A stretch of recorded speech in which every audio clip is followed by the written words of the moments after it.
కాంగ్రెస్ ప్రభుత్వం పట్ల అన్ని వర్గాల్లో తీవ్ర వ్యతిరేకత ఉందని ఆరోపణలు చేశారు కేంద్ర మంత్రి బీజేపీ రాష్ట్ర అధ్యక్షుడు కిషన్ రెడ్డి.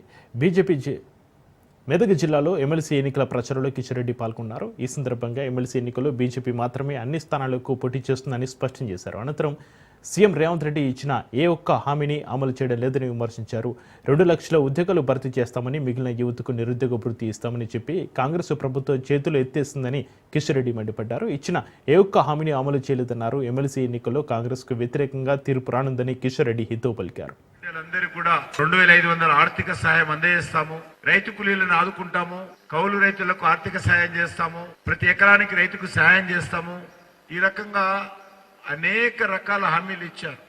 ప్రతి దళిత కుటుంబానికి 12 లక్షల రూపాయలు ఇచ్చి ఆర్థిక సహాయం చేస్తామని చెప్పి కూడా హామీ ఇచ్చారు. కానీ ఈరోజు ఇందులో ఏ ఒక్కటి కూడా ఎప్పుడు ఇస్తారో, ఇస్తారా ఇవ్వరా, ఇచ్చినటువంటి గ్యారంటీలన్నీ కూడా మోసమా, ఇచ్చినటువంటి హామీలన్నీ కూడా మోసమా, ఈరోజు కాంగ్రెస్ పార్టీ ఏ విషయంలో కూడా చెప్పలేని పరిస్థితి ఉంది.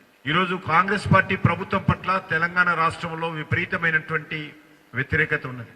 అది విద్యార్థులైనా, అది ఉపాధ్యాయులైనా, ఉద్యోగస్తులైనా, నిరుద్యోగులైనా, రైతులైనా, రైతు కూలీలైనా, వివిధ కుల సంఘాల సంస్థలైనా అన్ని వర్గాల ప్రజల్లో తీవ్రమైనటువంటి వ్యతిరేకత. ఇచ్చినటువంటి ఏ హామీ కూడా కాంగ్రెస్ పార్టీ ప్రభుత్వము పూర్తి చేయలేదు. ఉద్యోగాలు భర్తీ చేస్తాము 2 లక్షలు, మిగిలినటువంటి